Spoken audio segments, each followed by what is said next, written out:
नमस्कार. रविकीर्ती संस्कृत अध्ययन केंद्र सांगलीद्वारा आपलं पुनश्च मी या तृतीय व्हिडिओमध्ये मी सर्वांचं सहर्ष स्वागत करतो. अत्यंत महत्त्वाचा हा व्हिडिओ क्रमांक 4 हा महत्त्वाचा आहे, कारण पहिल्या व्हिडिओमध्ये आपण स्कूल डेटा याबद्दल माहिती घेतली, दुसऱ्यामध्ये filling student data, excel import, excel file याबद्दल माहिती घेतली, तिसऱ्या व्हिडिओमध्ये आपण रिसिप्टबद्दल माहिती घेतली. आता चौथ्या व्हिडिओमध्ये आपण या ठिकाणी एक्झाम याच्याबद्दलची माहिती घेतोय की एक्झाम हॉल तिकीट या संदर्भातली सर्व माहिती ही या ठिकाणी आपल्याला आपण घेणार आहोत. तर बघा, एक्झाम याच्यामध्ये आपल्याला एकूण 3 टॅब दिलेले आहेत. की पहिला टॅब दिलेला आहे तो म्हणजे हॉल तिकीट, दुसरा आहे मार्कलिस्ट स्कूल वाईज आणि तिसरा आहे स्टुडंट अँसर शीट. बघा, जो पहिला आहे याच्यामध्ये हॉल तिकीट असा आपण ऑप्शन दिलेला आहे आणि या ऑप्शनमध्ये या ठिकाणी जर आपण बघितलं तर इथं विद्यार्थ्यांचे स्टँडर्ड्स येतात. आता आपण माहिती डिटेल जास्त भरलेली नाही आहे याच्यामध्ये, त्याच्यामुळे या ठिकाणी आलेली नाही. मात्र इथं हे येऊ शकतं आणि याप्रमाणे जर आपण एक विचार केला तर निश्चितपणे आपल्याला एक गोष्ट लक्षात येते की इथं हॉल तिकीट, ब्लॉक लिस्ट आणि अटेंडन्स लिस्ट, बारकोड याप्रमाणे आपण ती प्रिंटआउट घेऊ शकतो आणि प्रिंटआउट घेऊन ही त्या ठिकाणी त्या विद्यार्थ्यांची माहिती ही आपल्याला मिळणार आहे. हॉल तिकीट हा जो या ठिकाणी टॅब दिलेला आहे हा आपण क्लिक केल्यानंतर आपल्याला अशा प्रकारे त्या ठिकाणी PDF ही ओपन होणार आहे. या PDF मध्ये आता डेटा नाही, त्यामुळे आपल्याला ब्लँक दिसत आहे.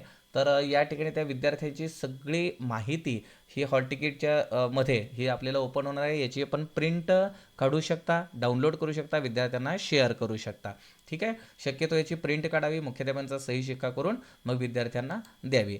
त्यानंतर ब्लॉक लिस्ट हा एक टॅब दिलेला आहे की हे केल्यानंतर सुद्धा याचप्रमाणे आपल्याला ही PDF ओपन होते आणि ओपन झाल्यानंतर या ठिकाणी विद्यार्थ्यांची सर्व नावे ही आपल्याला दिसायला लागतात. ही ब्लॉक लिस्ट आपण यासाठी दिलेली आहे की विद्यार्थी ज्या ब्लॉकमध्ये त्याचा नंबर आलेला आहे त्या ब्लॉकच्या दारावर आपण ही लिस्ट प्रिंट काढून लावायची आहे, की जेणेकरून त्या दाराजवळ आल्यानंतर किंवा त्या ब्लॉकजवळ आल्यानंतर विद्यार्थ्याला कळेल की माझं नाव या ब्लॉकमध्ये आहे आणि मी त्या वर्गामध्ये प्रविष्ट होऊ शकतो.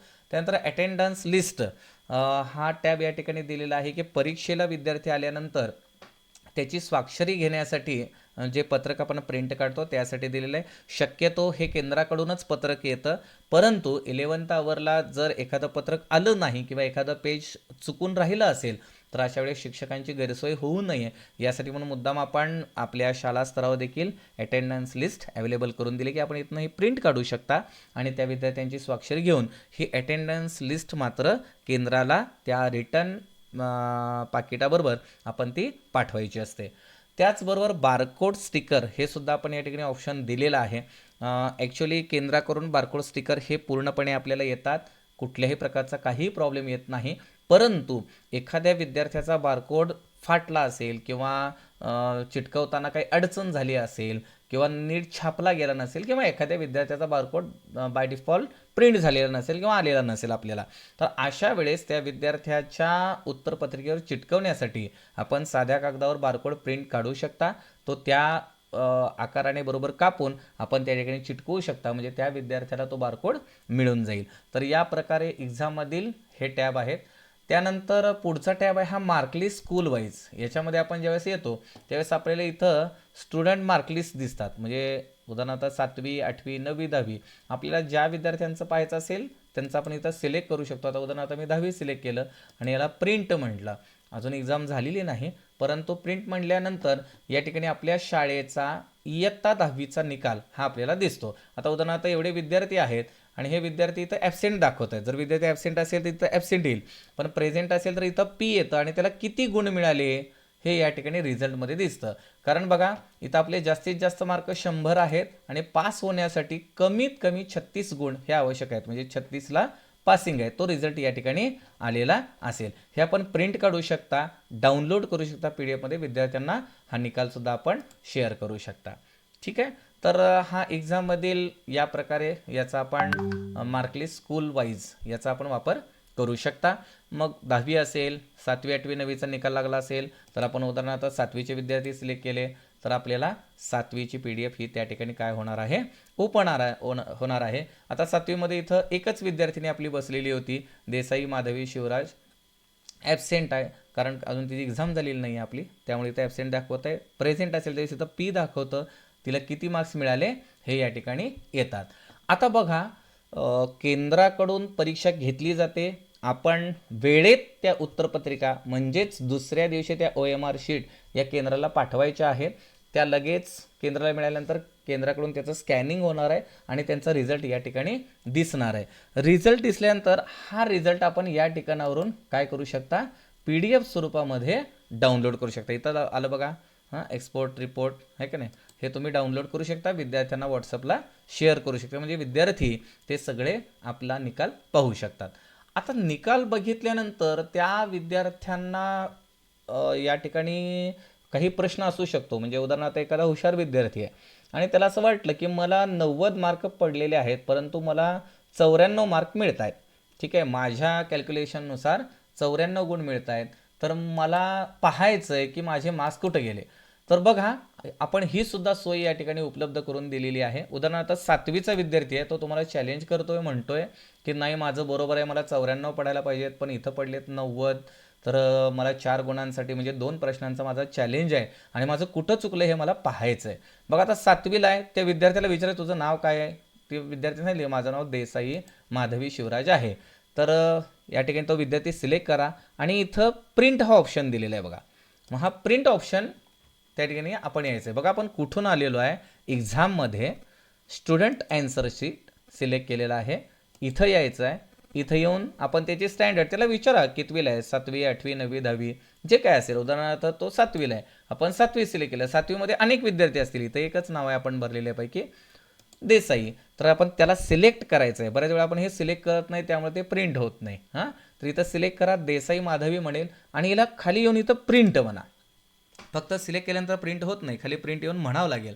मग प्रिंट म्हणल्यानंतर त्याची ही पूर्ण उत्तरपत्रिका ज्याचं कॅल्क्युलेशन जसं झालंय हे इथं तुम्हाला पाहायला मिळतं. हे तुम्ही डाउनलोड करू शकता, प्रिंट काढू शकता, त्या विद्यार्थ्याला व्हॉट्सअपला पाठवू शकता किंवा प्रिंट पण काढू शकता. बघा, तिचं नाव येतं आहे, त्यानंतर इथं तिचं मराठी नाव आहे, इथं जे काही मार्क्स मिळालेले असतील ते इथं येईल, रिझल्ट पास फेल जे काय असेल तो इथं येईल, इथं सीट नंबर तिचा असेल. ठीक आहे, मग इथं कशा पद्धतीनं दिलेलं आहे बघा, क्वेश्चन नंबर 1 आणि त्यामध्ये करेक्ट आन्सर काय होतं, तर 4 नंबरचं ऑप्शन हे करेक्ट होतं. ठीक आहे, पण इव्हॅल्युएट होत असताना या ठिकाणी क्रमांक 3 आलेला आहे आणि त्यामुळे इथं 0 दाखवलं आहे.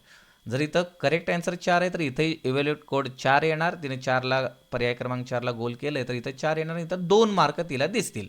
पण इथं असं झालं की तिचा पहिलाच प्रश्न आहे, याला करेक्ट आन्सर 4 आहे आणि इथं 3 आलेलं आहे आणि इथं 0 दाखवत आहे. आणि तो स्टुडंट म्हणतोय तुम्हाला की नाही सर मॅडम, मी इथं 3ऱ्या पर्यायाला नाही तर 4थ्या पर्यायालाच मी गोल रंगवलेला आहे आणि मला इथं 2 गुण मिळायला पाहिजेत, असं तो विद्यार्थी तुम्हाला त्या ठिकाणी चॅलेंज करतोय. मग हे चॅलेंज केल्यानंतर आपण त्या विद्यार्थ्याला या वर्षीपासून एक खूप सुंदर योजना तयार केलेली आहे. खऱ्या अर्थाने मला असं वाटतं की सर्व स्पर्धा परीक्षा म्हणजे इयत्ता पहिलीपासून ते अगदी MPSC UPSC पर्यंत सर्व स्पर्धा परीक्षांमध्ये पेपर झाल्यानंतर त्याची कार्बन कॉपी विद्यार्थ्यांना दिली जाते. म्हणजे अर्थात एखाद्या परीक्षेला 5,000 विद्यार्थी बसले असतील तर त्याची मूळ उत्तरपत्रिकेचे 5,000 कॉपी होतात आणि कार्बन कॉपी दिलेली असते त्याचे 5,000, म्हणजे कागद हा डबल वापरला जातो. पण आपण याच्यावर खूप छान अभ्यास केला आहे. आपली संस्कृती ही पर्यावरणपूरक निसर्गपूरक अशा प्रकारची आहे आणि आपण त्याला चालना देण्यासाठी इको फ्रेंडली ही चालना देण्यासाठी हा महाराष्ट्रातला पहिला अशा प्रकारचा आपण प्रयोग करतोय की जो आपल्या सर्व संस्कृत शिक्षकांसाठी फार अभिमानाचा आनंदाचा आहे आणि आपण अत्यंत अभिमानाने हे सर्वांना सांगू शकतो की हा प्रोजेक्ट आम्ही सक्सेसफुली राबवत आहोत. तो प्रोजेक्ट म्हणजे की या विद्यार्थ्याने दिलेली जी मूळ उत्तरपत्रिका आहे ती स्कॅन झालेली आहे आणि ती स्कॅन केलेली उत्तरपत्रिका इमेजच्या स्वरूपामध्ये आम्ही या वर्षीपासून आपल्याला लिंकवर अवेलेबल करून देत आहोत.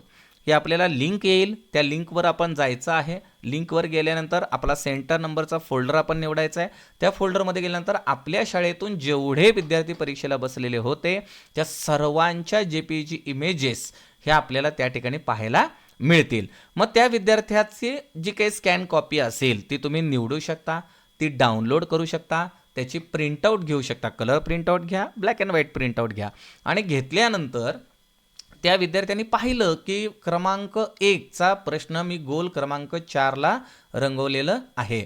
बघा त्या स्कॅनर्ड कॉपीमध्ये त्याला दिसतं की बाबा हे असं आहे. तर त्यावेळेस तो विद्यार्थी 7 दिवसांच्या आत निशुल्कपणे चॅलेंज करू शकतो की माझा पेपर रिचेक व्हावा. बघा 7 दिवसांचा कालावधी दिलेला आहे. त्याच्यामध्ये कोणत्याही प्रकारचं शुल्क आपण त्याला म्हणत नाही आहोत. पण 7 दिवसाच्या आत त्याने चॅलेंज करायला पाहिजे की मी स्कॅनर्ड कॉपी चेक केलेली आहे आणि इथं इव्हॅल्युएटेड कोड पण चेक केलेला आहे. बघा हे दोन्ही गोष्टी चेक करणं फार गरजेचं आहे. बऱ्याच वेळा इथं चेकिंग होत नाही, फक्त स्कॅन कॉपी बघतात किंवा स्कॅन कॉपी बघतात इकडे पाहत नाहीत. तर असं होऊ नये. दोन्हीही पॅरलली आपल्याला पाहायचं आहे. इथं क्रॉस चेकिंग करायचं आहे. जर असेल तर त्याने रिचेकसाठी करावं. 7 दिवसांच्या आत केलं तर निशुल्कपणे त्याचा पेपर रिचेक होईल आणि त्या ठिकाणी त्याला इथं काय असेल ते गुणदान मिळून जाईल.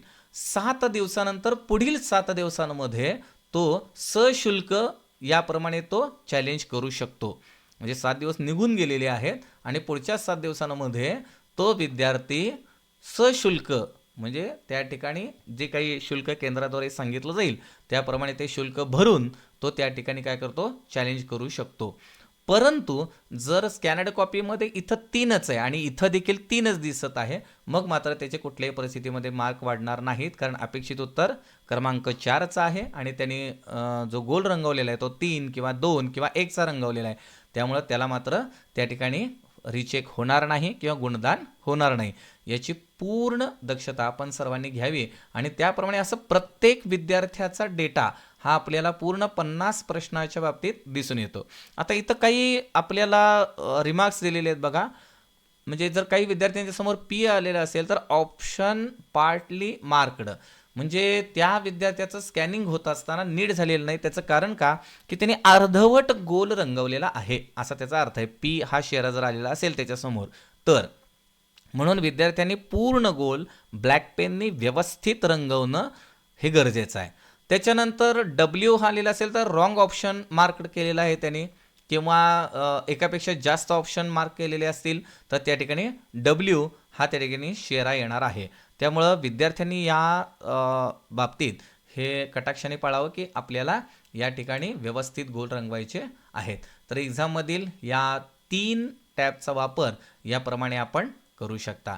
बघा या परीक्षेच्या संदर्भाने ही महत्त्वाची माहिती आपण सर्वांना या व्हिडिओच्या माध्यमातून सांगितलेली आहे. आपण जर माहिती कळाली नाही तर पुन्हा पुन्हा हा व्हिडिओ पाहावा.